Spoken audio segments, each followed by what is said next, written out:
Hello everyone and welcome back to more Saya no Uta.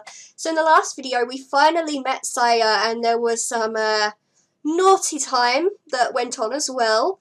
And now we are looking from the viewpoint of Yo, the girl that Fuminori was previously with. And I think she's trying to confront him about his actions recently because he's been very off, understandably so. The courtyard is empty and silent, no one willing to sit on a bench and chat in the cold November air.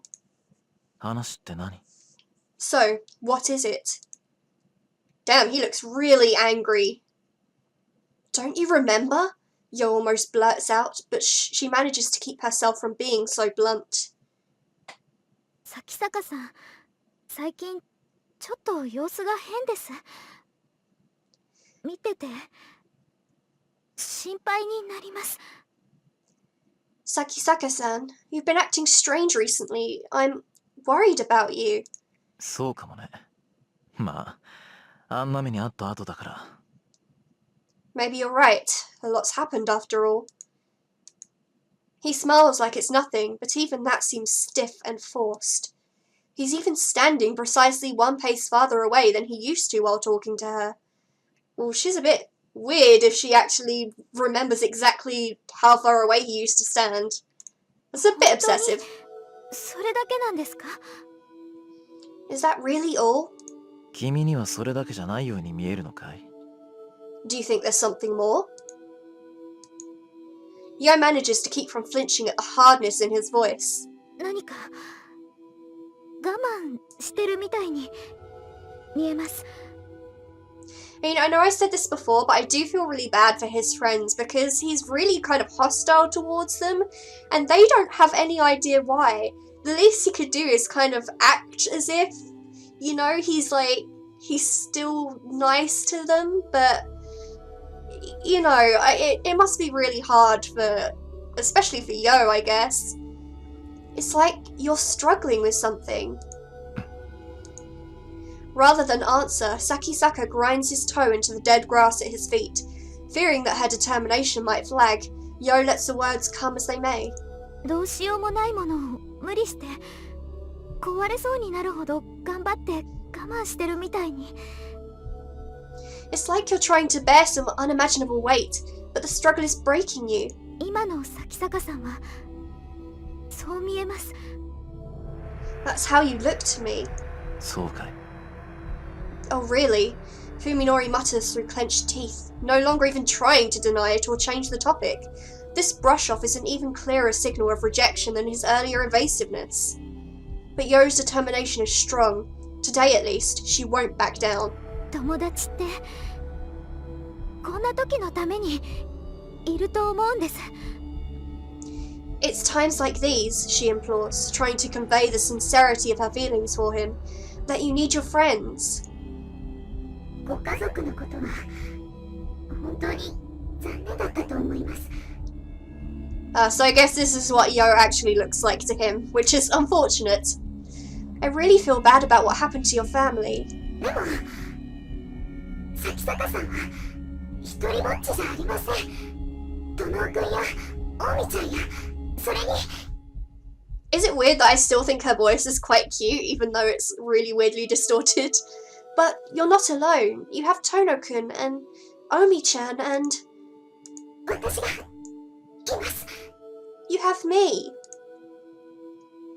Yo can no longer stop the words from pouring out. She fears that if she does not release all the myriad emotions pent up inside her, they will be lost forever. 一人で背負い込んだりしなくても私たちで何とかできることだってあると思うんです。 I think we can help you so that you don't have to carry everything by yourself. たとえ何もできないにしても話してさえくれればあなたが少しでも楽になるかもしれない。 Even if we can't do anything, talking to us might make you feel a little better. 私Sakisakaさんの力になりたいんです。他のみんなも同じ気持ちだと。 I want to help you, Sakisaka-san. The others all feel the same. やめてくれ! Stop it, Fuminori shouts, silencing Yo's entreaty. She had promised herself that she wouldn't back down, but Fuminori's expression was terrible enough to shatter her resolve. The look in his eyes is not anger or any other warm-blooded emotion. It is hate. Murderously cold hate. そういえば君には一つ返事しなきゃいけない要件があったね。Oh yeah, I just remembered that I still haven't given you an answer. He remembers. He remembers, yet he has treated her with such coldness. That alone is more than enough of an answer for Yo. If his words tear her heart to shreds any further, she won't be able to bear it. 僕は君のことをとりわけ特別に意識したことなんてなかった。君に好意を持たれてもどう接すればいいのか迷ってた。I never saw you in a particularly special way before.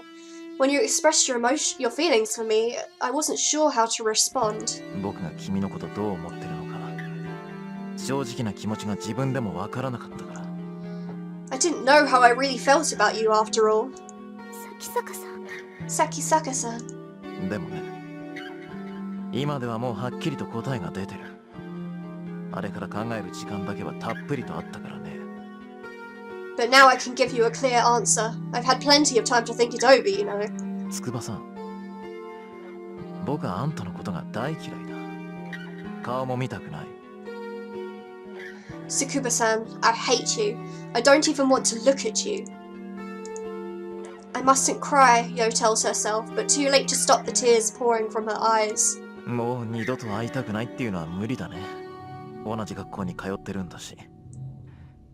I suppose it's too much to hope that I never see you again. We do go to the same school. I really don't like the way Fuminori is doing this. I mean, can't he at least try to protect the feelings of those who cared about him? He used to care about them. It's too nasty, I guess. だからせめて今後は僕に声をかけないでくれないか？目障りなんだよ、つくづく。So would you mind at least never talking to me again? I'm quite sick of you. How can you be so...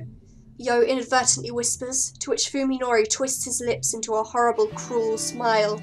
君さ、少しは頭を冷やした方が良かったんだよ。どうせ大宮浩二にけしかけられてその気になってただけなんだろ？ You should calm down a little, seriously. I bet you were just egged on by Omi and Koji, right? 自分一人でのぼせてる分には勝手だけどさ、他人を巻き込むなって言うんだ。You can play at having a crush all you want, but leave me out of it. That's all Yo can take. Even after shedding tears in front of him, she absolutely refuses to let him hear her cry. Any disgrace would be preferable to breaking down here. So she runs, fleeing breathlessly from the courtyard with Fuminori smiling coldly at her back. He doesn't have to be such a butt. Like, at least let her down gently. Omi was the first to catch sight of Yo and Fuminori leaving for the courtyard.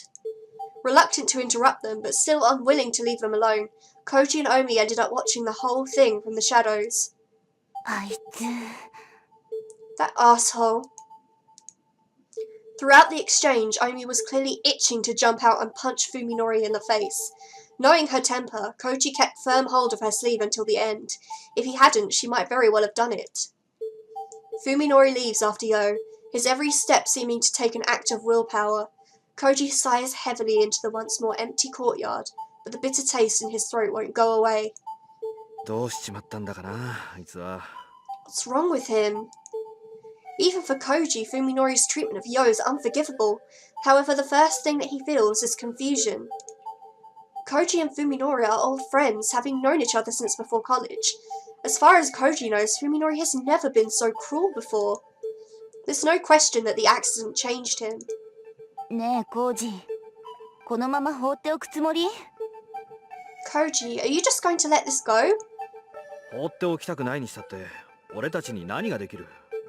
I don't want to, but what can we do? 覗き見よりマシなことよ。Something better than peeping? Omi shouts, clearly infuriated.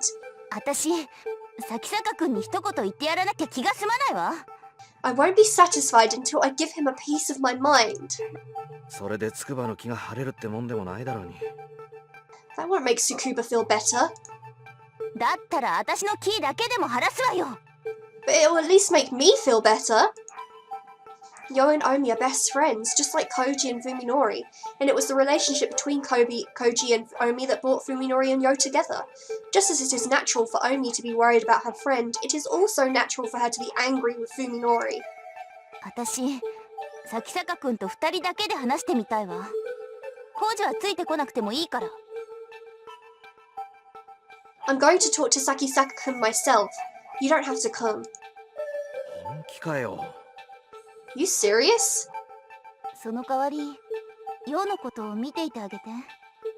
あの子、多分心底傷ついてるから。You go take care of Yo. She's probably really hurt. 泣き終わった後で、誰かの優しさが必要になると思う。After she's finished crying, she'll need someone to be nice to her.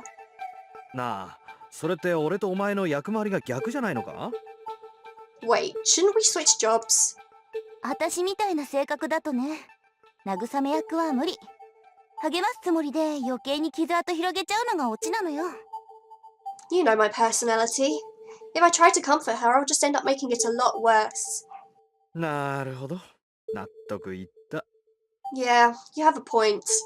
At least they can be open and honest with each other, I suppose. あ、ヨウの言い方。Maybe not. What's that supposed to mean? じゃあまあ、そっちはほどほどにしとけよな。Anyway, just don't go too far. Ending the conversation before Omi's mood gets any worse, Koji heads off to find Yo.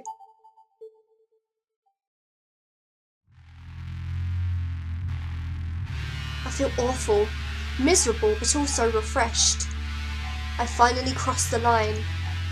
I knew it would come crashing down like this sooner or later, having become unable to feel anything but disgust for other people. There was no way I could hope to maintain the relationships I'd had before the accident. Today's incident will definitely get back to Koji and Omi, and everyone will be convinced that Sakisaka Fuminori has had a major change of character. Honestly, I don't care anymore. At least I probably won't be institutionalized for this. I just need to avoid acting any stranger than I already have. If this puts a rift between me and the others, good. Just thinking about the stress I'll avoid makes me feel like a weight has been lifted from my shoulders. I'm fed up with them sticking their noses into my life. It's like they don't care that they make my gut turn just by being near me. How could they possibly know? He hasn't told them anything about it. I know he doesn't want to go back to the hospital, but they're only sticking their noses in because they care, and he hasn't given them any reason why he's acting like such an arsehole. I've been terrified of them until now, but today I struck fear into one of them. On one hand, thinking about this is a relief, but I'm not entirely without remorse for what happened. The person I just chased off with the verbal equivalent of a nuclear bomb used to be my friend Yo. Even if my senses don't believe it, my mind accepts the theory. I don't have any particular grudge against Yo herself, and I didn't want to hurt her. In retrospect, perhaps I should have just outright refused to talk to her. Yo, she was an attractive woman, and I certainly didn't think badly of her. To be honest though, I was annoyed when Koji and Omi tried to stick us together for the fun of it. It felt like I was being toyed with, and Yo seemed totally oblivious to the fact that she was dancing to their tune. Her cluelessness was irritating. That said, I knew that none of them meant any harm. Back then I didn't have any reason to hurt others just to get my way. If having a casual relationship with Yo would keep our circle of friends together, I was willing to make that compromise. Now, however, there's no room in my heart for the tolerance necessary to just go with the flow. If merely talking to someone is an unbearable ordeal, how can I be expected to show kindness? These ruminations have left me exhausted. I want to return to Saya as soon as possible, but thinking about the packed trains and crowded downtown streets between here and home saps my will. Catching sight of a nearby bench, I sit down and close my eyes to the horrors of the world. I can't do anything about the stink or the noise, but at least I can manage to calm my nerves enough to rest. Oh, he's given Omi plenty of time to catch up and give him a piece of her mind. When I regained consciousness in the T University Hospital ward, the world was as dark as it is now. I hadn't regained my sight, even though my eyes and optical nerves were fine. It must have been an after effect of the accident. Blindness was a shock, but now I know that my suffering then was nothing. After all, my senses of hearing, touch, taste, and smell were all fine at the time. The real tragedy began when my sight returned.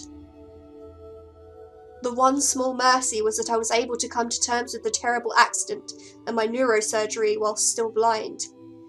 I panicked when I first saw the nightmarish hospital and the blood-curdling shapes of the doctors and nurses, but I soon guessed the cause. It chills me to think of what might have happened if I had recovered my sight along with my consciousness. Suddenly awakening in what could only be described as hell, I would have no doubt lost my mind instantly.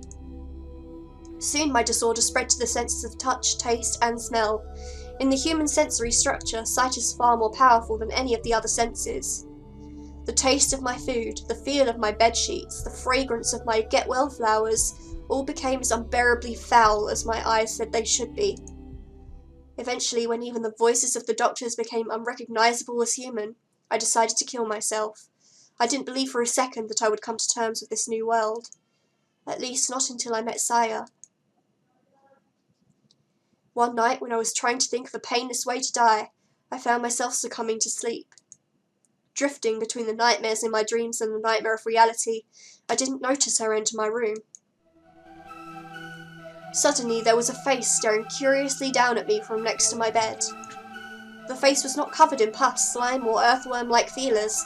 It had smooth, white cheeks, round eyes, a lovely little nose, all things I had never expected to see again. The face was that of a girl, undeniably human and positively glowing with beauty. I sighed in admiration, savouring the first peace and joy since regaining my sight. Apparently, she had not expected such a reaction. 怖くないの？私のこと。 Aren't you afraid of me? Looking at the clock, I saw that it was exactly 3 in the morning, not a time for a young girl to be wandering around a hospital. Even someone with no imagination would likely have thought her a ghost. I, however, wouldn't have cared if she had been a ghost. Either way, she was a godsend. 君は誰だい？なぜここに？ Who are you? Why are you here? 私はサヤ。パパのこと探しに来たの。 I'm Saya. I'm looking for my dad. I assumed that she was the daughter of one of the night shift nurses or other patients. It was unusual, but not unthinkable for such a child to be wandering around. Rather, it was the hospital security's fault for not locking the doors properly. あなた、怖がらないんじゃつまらない。 It's no fun if you're not scared. ちょっと。 Wait, I cried, desperate to keep her from leaving. It was only after she turned around that I realised I hadn't thought of what to do next. 何？ Well, her eyes drew me into their depths, healing my soul to its core. Through the white haze clouding my mind, I struggled to form a coherent sentence. 女の子にお願いしていいことじゃないんだが、今は君にしか頼めない。 I shouldn't do this to a girl, but you're the only one I can ask. No longer concerned with propriety, I let the words come pouring out of my mouth. 手を握らせてもらえないだろうか。 Will you let me hold your hand? Saya first looked confused, but then smiled like she'd just found a new toy. Her smile was like the sun. 変な人。そんなこと言い出したの。あなたが初めて。 You're strange, she said, holding out her slender white hand. No one's ever asked me anything like that. Ever so carefully, as though catching snowflakes in my hand, I placed my palm against hers.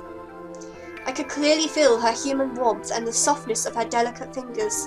She was there, just beyond the palm of my hand. Thinking back on the joyful tears I shed then, I know that that was the moment I was saved from my fate. この半月の間に初めて人に触れた。人だと感じられる体に。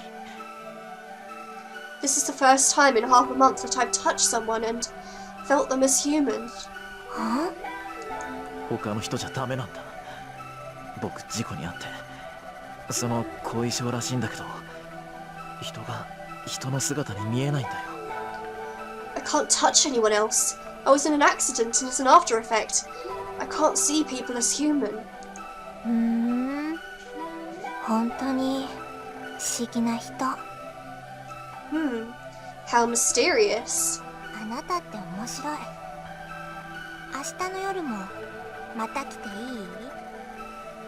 い？ You're interesting, she said, winding her fingers gently around mine. Can I come back tomorrow night? ああ、そりゃもういいのかい？君はそんなことをして。 Yes, of course. But are you alright with that? 大丈夫よ。夜は私のものだから。 Sure, the night belongs to me. And so our nightly rendezvous began. Saya came to my room every night at 3 a.m, skillfully taking advantage of the duty nurse's shift change. I was astonished to learn that she was living in hiding inside the hospital. これだけ広いと隠れる場所には事欠かないから。 It's so big that I never run out of hiding places, she said, answering my surprise with a nonchalant smile. She told me that she had been living in the suburbs with her father, a doctor teaching at the hospital, but had found herself all alone when one day he stopped coming home. After tiring of waiting for her father at home, Saya had decided one night to sneak into the hospital, where she'd lived for over 2 months while searching for his whereabouts. 学校には行かなくていいのかい？ Don't you have to go to school? いいの。勉強は全部パパに教えてもらったから。さやはとっても頭がいいんだよ。 No, Dad taught me everything I need to know. I'm really smart, you know. She was a strange girl. While she looked and talked like an innocent child, she also had the ability to hide from adults and feed herself. Perhaps her lack of common sense was due to her youth, but the sharp intelligence and deep knowledge she periodically exhibited were not those of a child. But such minor things were of no concern to me. To me, Saya was the only other human in a world gone mad. Her existence meant far more to me than the standards of society. 危なくないのか？見つかりそうになったことは。 Isn't it dangerous here? Have you ever thought you might be found? 全然平気。ここにいれば食べるものにも不自由しないし、パパのうちに一人ぼっちでいるよりもずっと楽しいよ。 Nope, never. I don't have to worry about finding food here, and it's a lot more fun than staying in Dad's house by myself. 入院してる患者さんたちのうち、ちょっと精神的に参ってそうな人を事前にチェックしといてね。 I looked through the patient list and found the ones which have mental problems, Saya continued, grinning mischievously. 時々部屋に真夜中に忍び込んで脅かしたりするの。その人が大騒ぎしても、そういう患者さんの言うことはみんな真に受けたりしないから。 Sometimes I sneak into their rooms late at night and scare them. Even if they raise a big fuss, no one believes what mental patients say. 結局は悪い夢ってことで片付けられちゃうし。 They just brush it off as a bad dream. Her confession reminded me that the hospital was famous for its ghost stories. Who could have imagined that there was actually a real girl impishly roaming these hallways? じゃあ僕も最初はそのつもりで。 So that's why you came to my room at first? うん。ごめんね。怒った？ Yeah, sorry, are you mad? もうやらない方がいい。その代わり夜は僕の話し相手になってくれないか？ While her pranks were hardly praiseworthy, I couldn't bring myself to scold her for the very thing that had brought us together. You shouldn't do it anymore. Will you come talk to me at night instead? うん。さやもその方が楽しい。 Yeah, that's more fun for me too. With extreme care, I was able to conceal my sensory disorder. It was glaringly obvious that the doctors had no way to cure me, and the fact that I had just undergone a new treatment, clearly still in the trial and error stage, made me even more cautious. How much interest would the doctors show in a patient exhibiting such an unusual side effect? As a medical student, it was easy for me to imagine the clinical coldness of the researchers. For the sake of my dignity, I was not about to become a pitiful guinea pig. And so I hid my everyday discomfort and loathing behind a mask of normalcy, convincing the doctors that any sign of stress were merely a result of hospitalization. Saya was my support. Looking forward to her nightly visits was the only thing that gave me the strength to overcome my daily torture. Having hope can make an enormous difference in a patient's progress. With the aid of my secret nurse, I recovered at a pace that left the doctors stunned. On the last night before my release, I summoned my courage and asked her, 君はこれからもずっとこの病院に居続けるのかい？ Are you going to stay in this hospital forever? うん。結局パパの手がかりはなかったけど、もう他にいるところもないし、バレそうになるまではいいかなって。Yeah, I couldn't learn anything about my dad, but I don't have anywhere else to go. I guess I'll stay as long as I can hide. In other words, she had no reason to stay either. I decided to take the plunge, timidly asking, よかったら僕の家に来ないか Why not stay at my house? え Huh? 家族はもういないから部屋はいくらでも余ってる人目を忍ぶような必要もないし住み心地もそんなに悪くないんじゃないかと My family's gone, so I have plenty of rooms. You won't need to hide, and it's not a bad place to live. ずっとふみのりと一緒に暮らすの？ You want me to live with you? I didn't have the courage to ask her what she thought of that, so I hastily offered a deal. 君の父さんのことは代わりに僕が探してあげる約束するよ必ず居場所を見つけてみせる In exchange, I'll help you look for your father. I'll find him no matter what. 難しいと思うよそれ。 I think that'll be hard, Saya said, looking a little embarrassed. 多分パパ何か悪いことをしてこの病院を辞めたんだと思う。 Dad probably did something bad and had to leave the hospital. だから警察とかは困るの。なるべくこっそりと探さなきゃいけないし。 We can't get the police involved. You'll have to be as discreet as possible. 頑張るよどんなことだってやる僕は I'll do whatever it takes.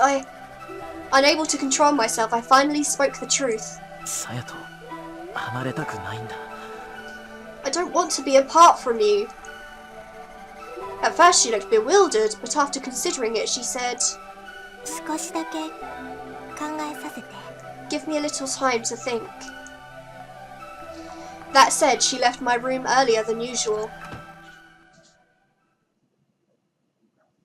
Okay guys, this seems like a good time to end the video. So if you guys have enjoyed this episode, don't forget to leave a like and subscribe for more. And until next time guys, goodbye!